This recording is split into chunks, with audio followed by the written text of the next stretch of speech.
보석에서 진흙으로라는 제목으로 같이 말씀을 나누겠습니다. 우리가 인생을 살다 보면 여러 가지 어려운 문제들을 만나게 됩니다. 그 문제들을 극복하기 위해서 백방으로 노력도 하고 나름대로 기도도 합니다. 그렇게 애쓰고 노력하다 보면 문제를 풀 수 있을 해결의 실마리가 보이죠. 그리고 이렇게 그래도 하다 보면은 집도 살 수 있고 이렇게 하다 보면 조금 내가 더 고생하다 보면 우리 자녀들도 다 좋은 대학 보내고 그리고 잘 먹고 그래도 입에 풀칠하면서 생계 걱정하지 않으면서 살 수 있겠지라는 뭔가가 보일 때가 있다는 거죠. 그래서 하나님 앞에 감사하고 또 내가 열심히 노력했기 때문에 하나님이 주신 은혜다라고 생각하며 지금의 고생과 지금의 어려움들도 참고 인내하고자 하는 마음이 듭니다. 그러면서 한 발 한 발 이런 고난과 어둠의 터널에서 빠져나가길 기대하는 거죠. 그래서 거의 그 끝에 도달하게 됐을 때 우리는 안도의 한숨을 내쉬며 이제 다 왔구나 싶은 생각이 듭니다. 근데 그 끄트머리에 도달해서 또 어려움이 생기고 또 예기치 못한 또 환란이 생기게 됐을 때 우리는 어떻습니까? 앞에서 생겼던 문제보다 더 큰 어려움이 생기게 됐을 때 우리는 좌절하게 되는 거죠.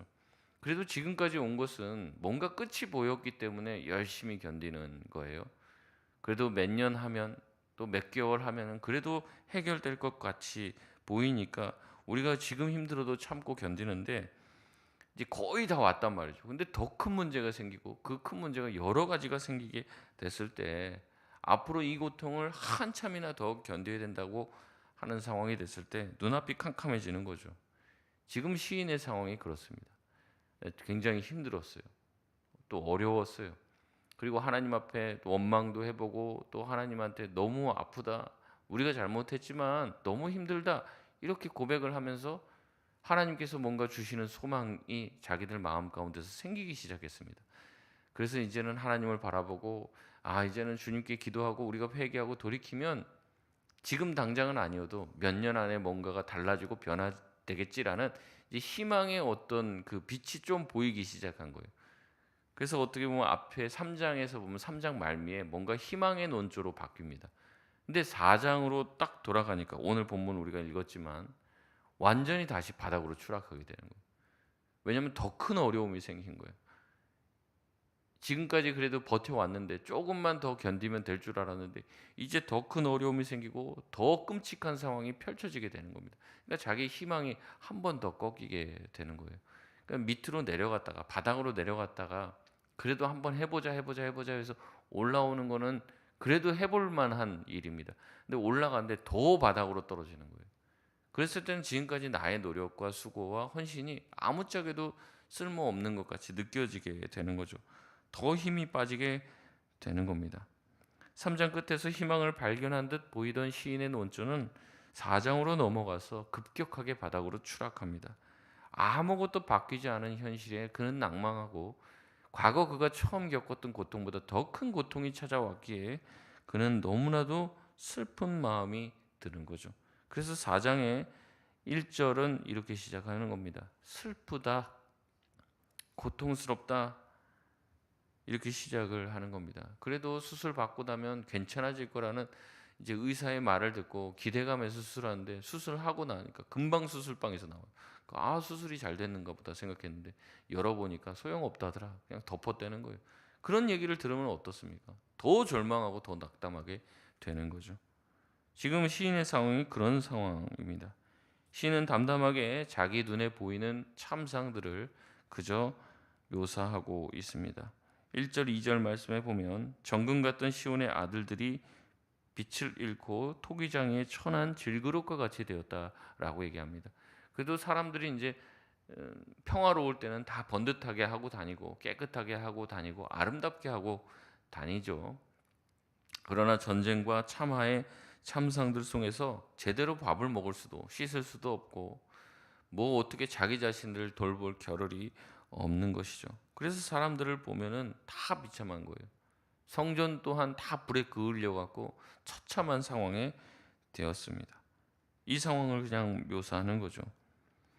예루살렘에게 가장 큰 문제는 뭐니 해도 굶주림에 대한 것이었습니다.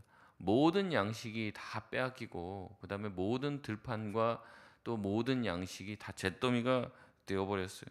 먹을 것이 없는 상황이 되었습니다. 3절 말씀에 보면 뭐라고 얘기합니까? 들깨들도 젖을 준다는 거예요. 자기 새끼들한테 젖을 주는데 딸 내 백성은 내 백성들은 어떻게 합니까? 잔인하여 마치 광야의 타조 같도다. 이게 이제 광야의 타조들이 새끼를 키우는 방식이 그냥 이제 내버려 둔다는 거예요. 알아서 이제 크는 방식으로 타조들이 그렇게 새끼들을 키웠다 이렇게 그들이 생각을 했던 겁니다. 근데 마치 지금 자녀들을 그렇게 키우고 있다는 거예요. 들깨들조차 어미가 그 자식들을 품으면서 젖을 먹이고 있는 상황인데 지금 우리 예루살렘에 있는 딸들은 그렇게 하지 못한다는 거죠. 그냥 내버려 두는 거예요. 자기 하나 건사하기도 힘드니까 자식을 뭘 돌봅니까? 그냥 광야에 그냥 내버려 둔 것처럼 방치하면서 그렇게 산다는 거죠. 그 굶주림의 상황은 얼마나 끔찍했는지 10절 마지막 절에 보면은 어떻게 됐다고 합니까? 자기들의 손으로 자기 자녀들을 삶아 먹는 지경에 이르게 됐다고 얘기하는 겁니다. 실제로 열왕기하 6장의 말씀에 보면 이런 내용들이 나오죠. 아람 군대들이 이제 성을 에워쌉니다. 그래서 이제 꼼짝 못하게 포위를 하고 나니까 그 성 안에 있는 모든 것들을 다 이제 먹게 되니까 나중에는 뭐 지붕까지 다 벗겨갖고 끓여갖고 죽을 만들어서 해서 먹을 정도가 된 거예요. 그때 이제 그런 성경의 표현이 나오는데 비둘기 똥도 귀해져 갖고 비둘기 똥의 4분의 1 가격이 은 5개였다는 거예요. 비둘기 똥 4분의 1이. 그 정도로 이제 뭐 엄청난 물가의 폭등이 일어나고 굶주림의 상황이 된 것이죠. 사람들 사이에 다툼이 났어요. 왕이 지나가는데 왕이 이제 그 성을 시찰하다가 다툼이 나니까 너희들 왜 싸우냐 이렇게 불러놓고 얘기를 하니까 뭐 가지고 싸우냐면 너무 배가 고프니까 약속을 했다는 거예요. 오늘은 내 아들 잡아먹고 내일은 네 아들 잡아먹자. 그래갖고 이제 어저께는 이제 내 아들을 잡아먹었다는 거죠. 그리고 오늘 이제 네 아들 잡아먹으려고 하는데 아들을 숨겨갖고 우리 아들 어디로 간지 모르겠다. 어디로 도망갔나 보다. 난 모른다. 이렇게 얘기를 했다는 거예요. 그래서 멱살 잡고 지금 싸우는 거예요. 그 정도의 상황이 된 겁니다. 예루살렘의 상황이 그렇게 됐죠. 이제 굶주림의 고통이 극에 달하게 된 겁니다. 그래서 시인은 이 모습, 그래서 서로 싸움을 하며 멱살을 잡으면서 네 아들 잡아먹고 내 아들 잡아먹고 이런 처참한 환경들, 상황들을 바라보면서 5절, 6절에 이런 이야기를 하는 겁니다. 특별히 6절의 말씀에 보면 뭐라고 얘기하냐면 이제는 딸 내 백성의 죄가 어디보다 더 무겁다는 거예요. 소돔의 죄악보다 더 무겁다는 거예요. 여러분 그렇습니다. 이 고통이 너무 심하면은 이제 사람이 희망도 보이지 않고 고통이 극심해요. 통증이 막 너무 심해요. 너무 괴로워요. 그러면 어떻게 되냐면 이제 스스로 목숨을 끊는 일들이 발생을 하는 거죠. 사는 것보다 죽는 게 낫기 때문에 사는 게 너무나도 힘들고 고통스러우니까 스스로 목숨 끊는 일들이 생기는 거죠. 이게 지금 시인이 딱 바라보는 거예요. 예루살렘의 이 고통과 지금 심판당해서 너무 힘들어요, 지금. 있어서는 안 될 일들이 발생합니다. 자녀를 막 삶아먹고 잡아먹는 일들이 발생을 합니다. 서로가 서로를 죽이고 그 고기를 뜯어먹으려고 하는 그런 참상이 벌어지는 이런 있어서는 안 될 일들이 벌어지는 이 성안의 모습을 보면서 뭐라고 얘기하는 거예요? 소돔이 낫다 이렇게 얘기하는 거예요. 차라리. 왜 그렇습니까? 소돔은 어떻게 멸망했어요? 하루아침에 하늘에서 불이 떨어져 갖고 그냥 하루아침에 멸망당한 거예요. 그러니까 시인이 보기에는 뭐예요? 소돔처럼 차라리 불 떨어져 갖고 그냥 불에 타 죽는 게 낫지 그냥 우리가 그냥 싹 죽는 게 낫지. 지금처럼 살면서 계속해서 고통스럽고 남의 자식 어떻게 잡아먹을까 그 생각하면서 인간답지 않게 사는 삶 이게 어떻다는 거예요? 소돔보다 더 큰 우리가 죄를 저질렀기 때문에 지금 이 모습을 당하는 것 아니냐. 우리가 지었던 죄, 우상 숭배가 소돔이 지었던 그런 소돔이 지었던 죄들도 뭐 만만치 않죠. 엄청나게 하나님의 진노를 불러일으킨 죄들이죠. 그러나 지금 당하는 모습을 보면, 지금 당하는 형벌을 보면 소돔이랑 비슷했다면 그냥 불덩어리 맞고 그냥 그냥 짧게 그냥 다 죽잖아요. 그래서 그런 표현을 하는 겁니다. 9절 말씀에 보면 칼에 죽는 게 오히려 낫다는 거죠. 칼에 찔려서 목이 잘려서 죽는 게 낫다는 거예요. 그건 깨끗하게 그냥 끝나니까. 근데 어떻게 해요? 줄여 죽는 자들은 너무나도 힘들다는 거예요. 칼에 마치 찔려갖고 점점 쇠약해져서 지금 당장 죽지는 않아요. 점점 죽고 점점 고통 가운데서 길게 이 고통을 누리는 환경과 같다는 거죠. 그러니까 우리가 하나님 앞에서 소돔보다 더 큰 죄를 진 것 아닙니까? 이런 고백을 하고 있는 거예요. 자기들의 죄에 대한 하나님의 형벌이 너무나도 무겁기 때문에 이런 이야기를 하고 있는 거죠. 5절 말씀에 보면 맛있는 음식을 먹던 자들, 또 붉은 옷을 입는 자들은 그 당시 귀족들을 이야기합니다. 이 귀족들 역시도 먹을 것이 다 떨어지게 된 것이죠. 그래서 거름더미를 안고 있다고 얘기합니다. 7절 말씀에도 이 귀족에 대한 내용이 나옵니다. 존귀한 자들은 예전에는 깨끗하게 뭐 하고 다녔죠. 청옥보다 더 빛나게 하고 다녔죠. 근데 8절 말씀에 보면 뭐라고 나옵니까? 우리 8절 말씀 같이 한번 읽겠습니다. 시작. 이제는 그들의 얼굴이 숯보다 검고 그들의 가죽이 뼈들에 붙어 막대기 같이 말랐으니 어느 거리에서든지 알아볼 사람이 없도다. 아멘. 여러분, 이제 경제가 어려워지고 환경이 이제 굉장히 살기 힘들어지면 제일 힘들어하는 계층이 어디서부터 힘들어지냐면 제일 하층민들부터 힘든 거예요.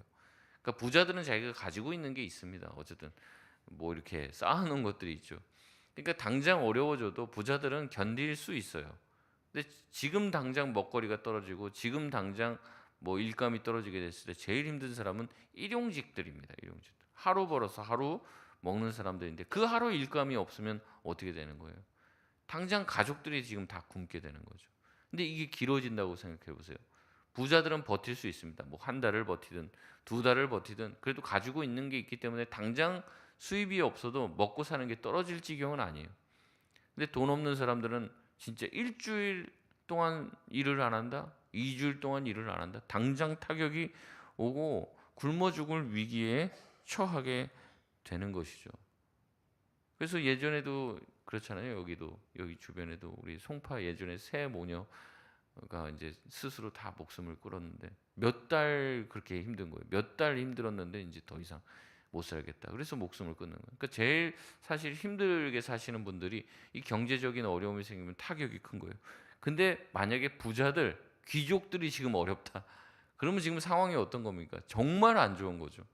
이 하층민부터 어려움이 올라오는데 지금 귀족들도 지금 자기 얼굴이 새까맣게 되고 가죽이 뼈에 붙을 정도로 귀족들도 그렇게 하고 부자들도 그렇게 하고 다닌다면 이 밑에 있는 하층민들의 삶은 말할 것도 없다는 거죠. 지금 예루살렘의 상황이 그렇게 극심하게 어려워져 있다고 얘기를 합니다.